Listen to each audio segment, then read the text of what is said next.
Então, versículo 1 até o 5. Vamos ler então. Tendo sido, pois, justificados pela fé, temos paz com Deus por nosso Senhor Jesus Cristo, por meio de quem obtivemos acesso pela fé a esta graça, na qual agora estamos firmes, e nos gloriamos na esperança da glória de Deus.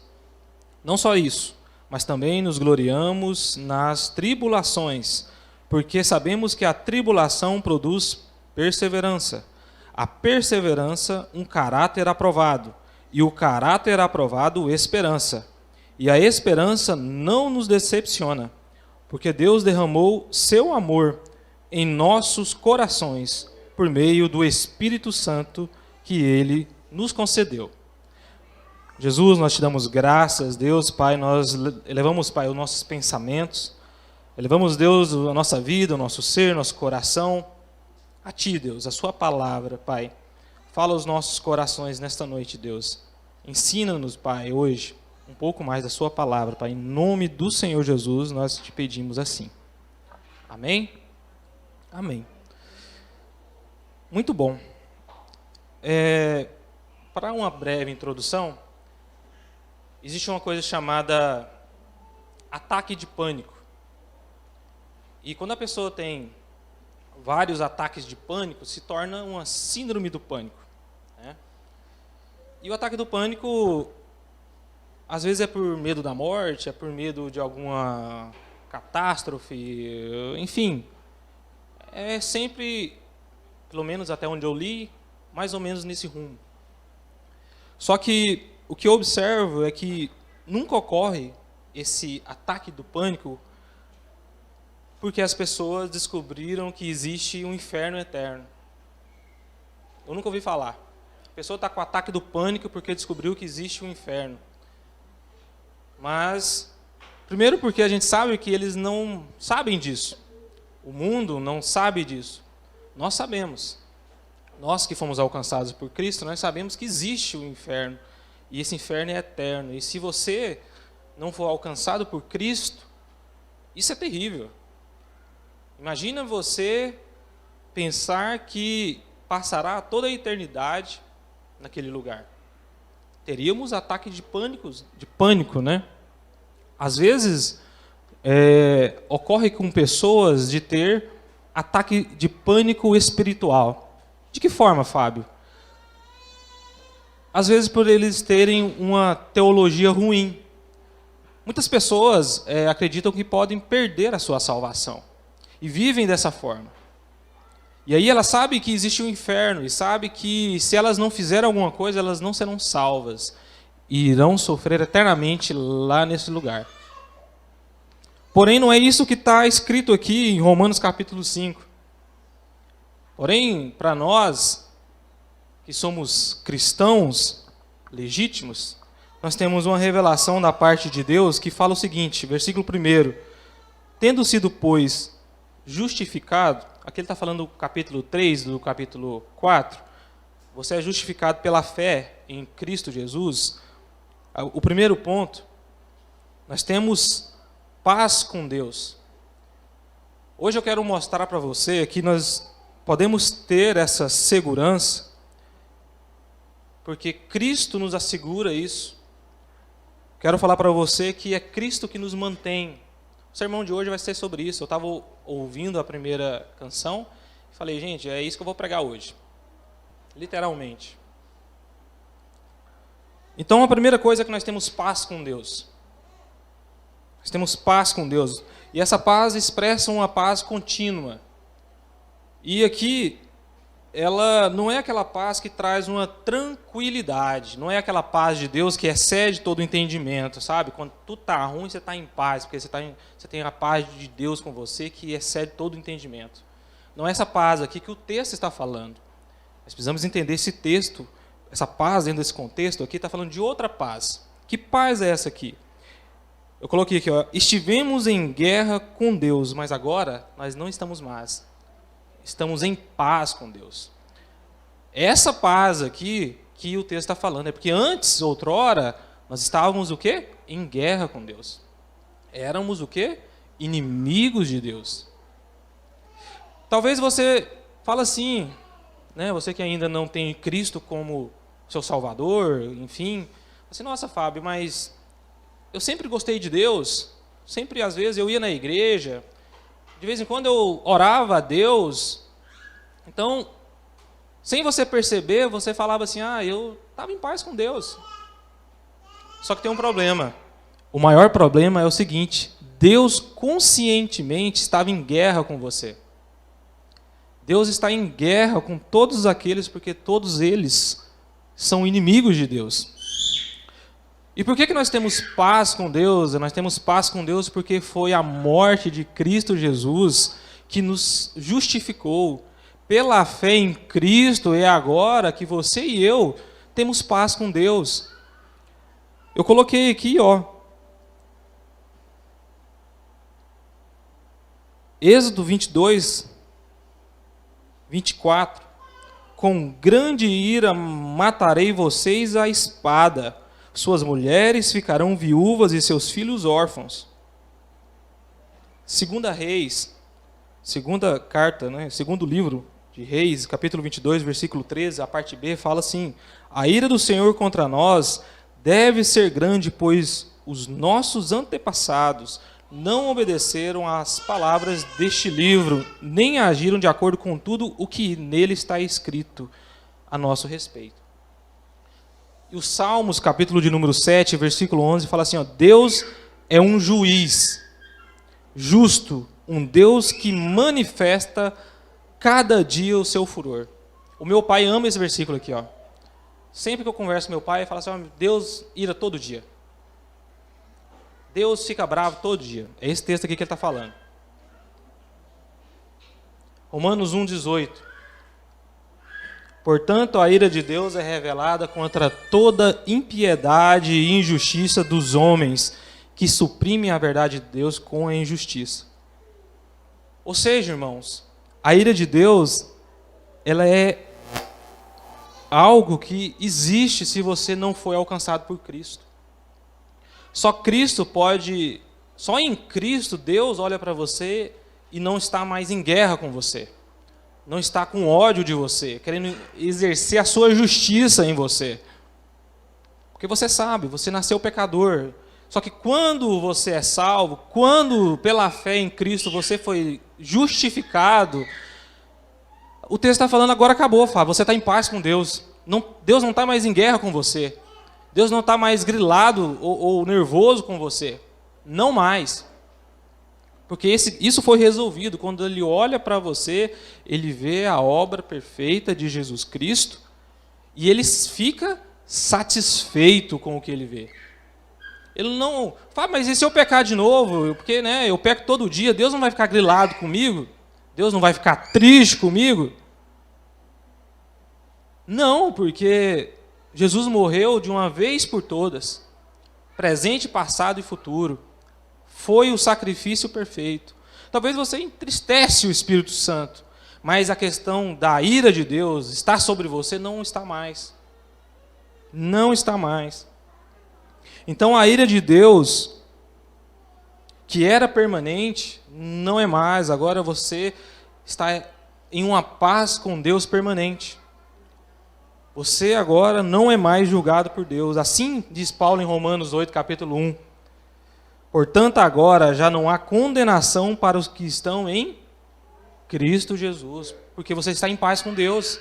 Não tem como mais Deus falar assim: olha, você é pecador, eu não te conheço, porque você não conhece o meu filho, você não se rendeu ao meu filho, então a minha ira vai ser revelada no dia do juízo contra você. Só que nós não. Nenhuma condenação há para nós, porque nós estamos em paz com Deus. O pastor João falou muito sobre isso um pouco, sobre paz com Deus, no sermão de domingo. Segundo ponto, o versículo 2, o acesso à graça de Deus. Isso aqui é incrível. Olha o versículo 2. Por meio de quem obtivemos acesso pela fé a esta graça. Eu gosto dessa palavra aqui, acesso. Por Jesus nós tivemos acesso à graça. É como, irmão, se você tivesse em uma sala com todo mundo que é pecador, e daí você encontra Cristo. E aí, em Cristo Jesus, você tem acesso à graça de Deus. E aí você muda de lugar, você é transportado de reino. Você estava no reino onde todo mundo é pecador. Aí Deus coloca você em um acesso VIP, o acesso da graça dele. Porque agora ele está em paz com você. É esse acesso à graça que eu acho interessante. Quando nos tornamos salvos, entramos em um novo ambiente, esse ambiente da graça de Deus. E eu acho isso um conceito estranho para quem é leitor do Antigo Testamento. Porque se você olha no Antigo Testamento, ele deixa uma coisa clara. Não se aproxime de Deus ou você morre. O Antigo Testamento é isso. Não chega perto de Deus, senão você vai ser fulminado. E como assim, Fábio? Agora eu tenho acesso à graça de Deus? Lembra que no Antigo Testamento tinha um templo móvel, as mulheres não ficavam no pátio, os homens, os líderes mais de cargo elevado entravam no lugar santo, e o sumo sacerdote, depois de tudo aquilo que ele fazia, ele entrava no Santíssimo lá, no Santo dos Santos, uma vez por ano, né? Uma vez por ano ele entrava lá e com medo de morrer. Porque se você chegar à presença de Deus, é o que pode te matar. Foi assim que aconteceu com várias pessoas. Eu coloquei aqui algumas: Corá, Dotã, Abirão, Nadab, Abiú e entre outros. Então, quando você fala esse negócio, Fábio, como assim acesso à graça? Porque até então nós entendíamos que o acesso a Deus no Antigo Testamento era uma coisa que podia me matar. E aí, Isaías no capítulo 6 fala assim: olha, ai de mim que sou pecador. Ai de mim que, se Deus está na minha presença, Ele pode me... Nossa, eu sou pecador, meus lábios são impuros. Então essa é a visão que nós temos de nos aproximar de Deus no Antigo Testamento. Aí Jeremias, no capítulo 32, vai falar sobre uma nova aliança. Essa nova aliança: eles serão o meu povo e eu serei o seu Deus. Essa nova aliança é a que nós estamos tendo aqui agora. Mas Jesus Cristo, irmão, mudou tudo isso. Antes nós não tínhamos acesso a Deus, mas Jesus Cristo nos deu, pela sua morte, todo o acesso a Deus. Simbolicamente, o véu foi rasgado. E esse símbolo do véu foi rasgado, quer dizer que agora, em Cristo Jesus, você tem acesso à graça de Deus. Você antes não tinha, mas agora você tem. Você pode ter acesso à graça de Deus, não tem esse negócio de agora... Aquele Deus do Antigo Testamento era muito diferente do Deus do Novo Testamento. Era um Deus que matava, era um Deus que metia o pé. E agora ele não mete o pé mais. Mas é por isso. Primeiro porque ele está em paz com você, porque Jesus Cristo fez uma obra incrível por você, te salvou. Ele não está mais em guerra com você. Segunda coisa, antes você não podia chegar na presença dele, agora você tem acesso à graça.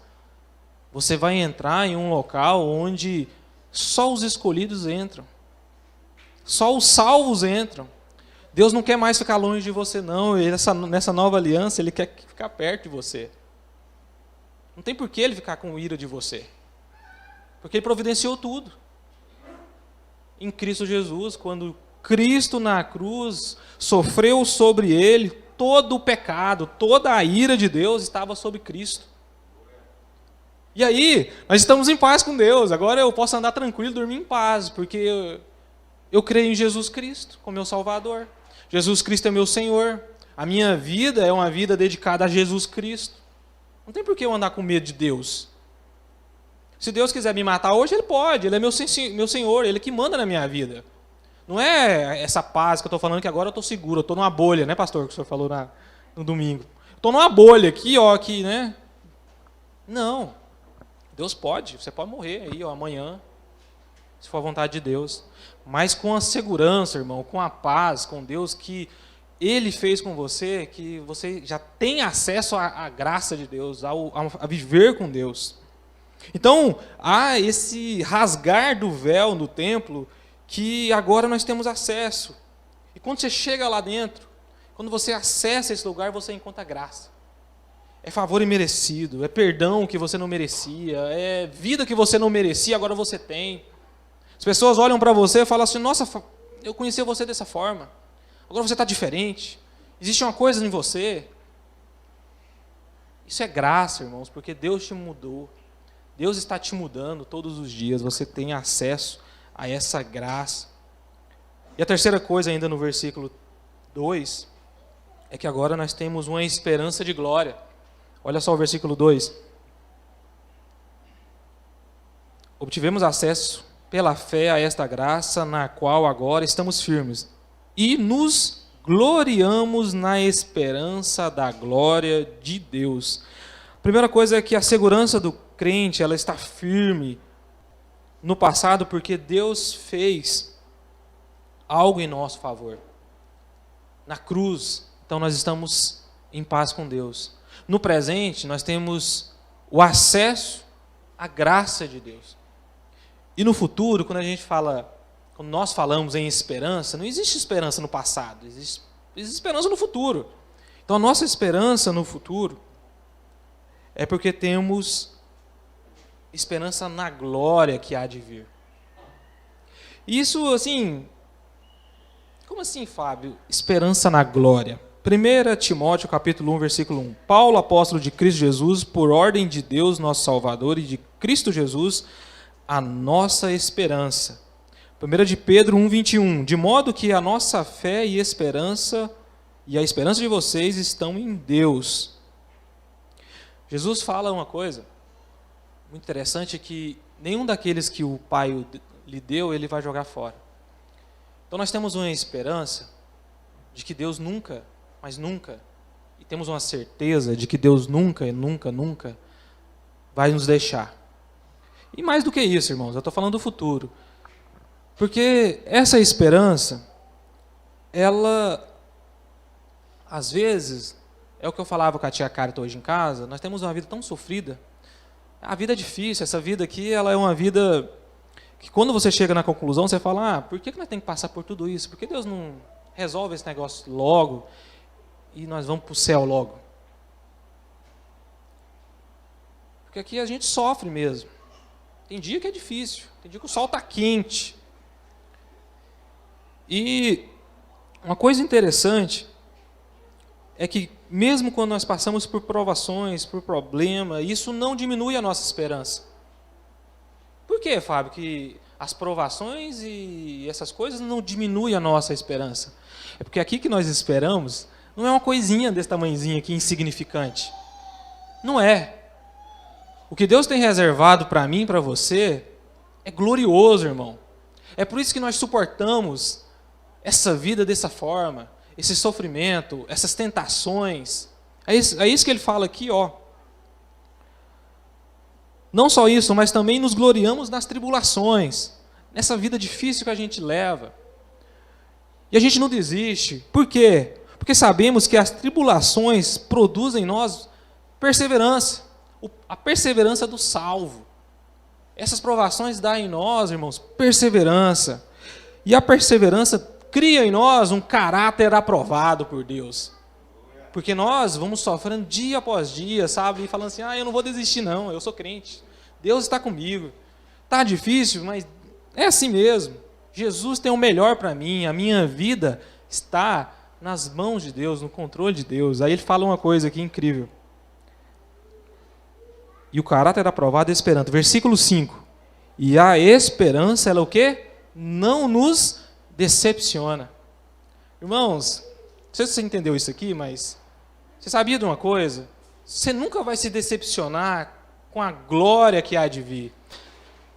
Você nunca vai se decepcionar, irmãos.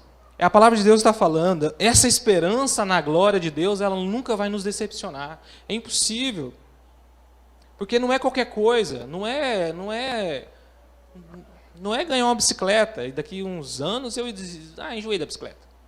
Não.